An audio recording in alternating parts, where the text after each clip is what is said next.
नमस्कार, आप देख रहे हैं speech of diamond red. Chandrayaan 3 के रास्ते में आई एक बड़ी रुकावट, छीन सकता है साउथ पोल पर सबसे पहले लैंडिंग करने का ताज। दोस्तों, आपको बता दें कि चंद्रयान 3 का चंद्रमा के साउथ पोल पर उतरने का विश्व में पहला रिकॉर्ड भारत के नाम होने वाला था, लेकिन अब उसमें रूस पैदा कर सकता है परेशानी। दोस्तों, आपको बता दें कि रूस ने लूना 25 को चांद के साउथ पोल पर भेजा है, जो महज 11-12 दिन में ही चंद्रमा के ऊपर पहुंच जाएगा, अगर सब कुछ सही रहा तो। इतना ही नहीं दोस्तों, रूस ने जिस लूना 25 को चंद्रमा के ऊपर भेजा है, वह भी चंद्रमा की उसी दिशा में यानी साउथ पोल पर ही उतरेगा जिस दिशा में भारत ने टारगेट किया हुआ है। आपको बता दें कि ऐसे तो चंद्रमा के इक्वेटर पर यानी भूमध्य रेखा पे तो पहले भी कई देश उतर चुके हैं, लेकिन अभी तक किसी भी देश को साउथ पोल पर उतरने में सफलता नहीं मिली है। और भारत साउथ पोल पर सुरक्षित लैंड कर जाता है तो दुनिया का पहला देश बन जाता जो चंद्रमा के साउथ पोल पर लैंड करता। लेकिन महज कुछ ही समय बचा था, इसी दौरान रूस भी इस रेस में शामिल हो गया और उसने भी ऐन वक्त पर अपना एक मिशन लॉन्च कर दिया। अब तो आने वाला वक्त ही बताएगा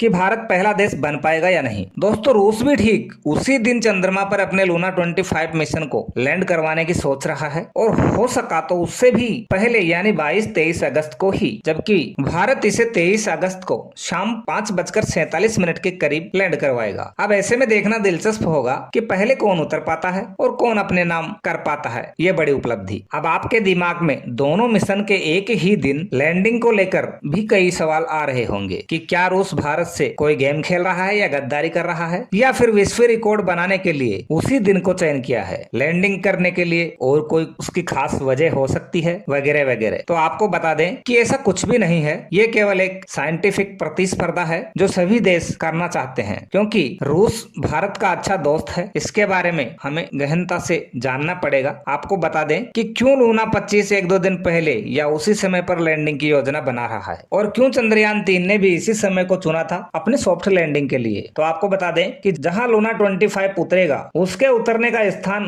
69 डिग्री साउथ और 43 डिग्री ईस्ट है, और भारतीय चंद्रयान 3 का उतरने का स्थान 69 डिग्री साउथ और 32 डिग्री ईस्ट है। अब यदि हम चंद्रमा के हिसाब से सूर्योदय की बात करें तो सूर्योदय दाएं से बाएं ओर चलता है। इसका मतलब यह हुआ जहां लूना 25 उतरेगा वहां चंद्रमा पर सूर्योदय पहले होगा। अब आप ये भी सोच रहे होंगे कि इसमें सूर्योदय कहां से बीच में आ गया, इसका चंद्रमा पर जल्दी उतरने के साथ क्या संबंध है। तो आपको बता दें कि चंद्रमा पर एक दिन पृथ्वी के 14 दिन के बराबर होता है, और यह इसलिए समझना जरूरी है कि जिस मिशन को अंजाम देने के लिए मून मिशन किए जा रहे हैं वो केवल दिन में ही अपनी रिसर्च कर पाएंगे, क्योंकि रात में तो चंद्रमा का तापमान बहुत कम हो जाता है और इतना कम हो जाने के कारण बहुत ठंड होती है, जिसमें चंद्रयान 3 काम ही नहीं कर पाएगा और वह डेड हो जाएगा, क्योंकि चंद्रयान 3 के पास किसी भी प्रकार का कोई हीटिंग यूनिट नहीं है, जिससे उसके अधिकतम चांसेस हैं कि वह जीवित नहीं रह पाएगा। इसलिए इसरो यह चाहता है कि चंद्रयान 3 वहां के पूरे एक दिन यानी पृथ्वी के पूरे 14 दिन खोज कर पाए, क्योंकि यह मिशन केवल और केवल सोलर पावर पर ही निर्भर करेगा और उसी पर आधारित है। ये उसी प्रकार से उसको डिजाइन किया गया है। हाँ, ये बात अलग है कि रूस के पास जो लूना 25 मिशन उसने भेजा है उसमें अतिरिक्त एक रेडियो एक्टिव हीटिंग यूनिट भी है जो इसे रात के समय में ठंड से बचाएगा और गर्म रखेगा। यही वजह है कि वह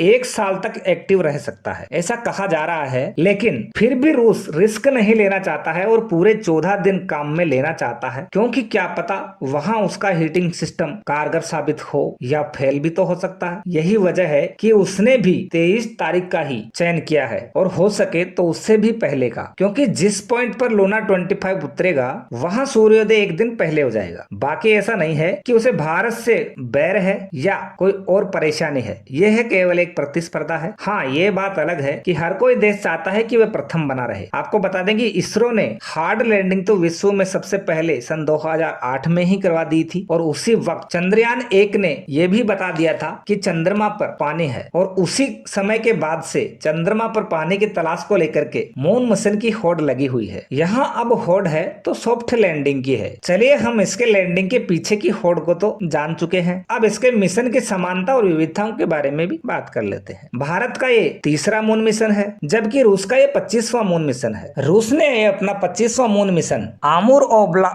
ओब्लास्ट के वोस्तोनी कॉस्मोड्रोम से रूसी अंतरिक्ष एजेंसी रोसकॉस्मोस से लॉन्च किया गया है, जबकि रूस का ये 25वां मून मिशन है। भारत ने 4 साल बाद ये मिशन भेजा है, जबकि रूस ने 1976 के बाद 2023 में यानी पूरे 47 साल बाद अपना 25वां मून मिशन भेजा है। भारत का चंद्रयान 14 जुलाई को लॉन्च हुआ था, जबकि रूस का चंद्रयान 11 अगस्त को लॉन्च हुआ था। रूसी समयानुसार 2:10 पर और भारतीय समयानुसार सुबह 4:40 पर। भारत का चंद्रयान करीब 40 दिन में पहुंचेगा, जबकि रूस का चंद्रयान महज 11-12 दिन में ही पहुंच जाएगा, क्योंकि वह पृथ्वी के गुरुत्वाकर्षण का इस्तेमाल नहीं करेगा और अपने शक्तिशाली रॉकेट से सीधे ही चंद्रमा की कक्षा में प्रवेश कर जाएगा, जिससे वह पृथ्वी की कक्षा में अपनी गति बढ़ाने के लिए लगाए गए चंद्रयान 3 के समय को बचा पाएगा और इतनी जल्दी पहुंच पाएगा। भारतीय चंद्रयान में प्रपल्सन मॉड्यूल, लैंडर और रोवर है, तो वहीं रूसी चंद्रयान में सिर्फ 4 पैरों वाला लैंडर है। इसके साथ ही भारतीय चंद्रयान धरती के चक्कर लगाकर चांद पर पहुंचा है, तो वहीं रूसी चंद्रयान सीधे ही चंद्रमा की ऑर्बिट में स्थापित किया गया है। दोनों का मून मिशन साउथ पोल पर ही जाना है और दोनों का ही टारगेट पानी की खोज करना है। जहां भारतीय मून मिशन महज 14 दिन का है, वहीं रूसी मून मिशन साल भर का हो सकता है। भारतीय मून मिशन कम ईंधन और कम लागत वाला है, जबकि रूस का मून मिशन अधिक ईंधन और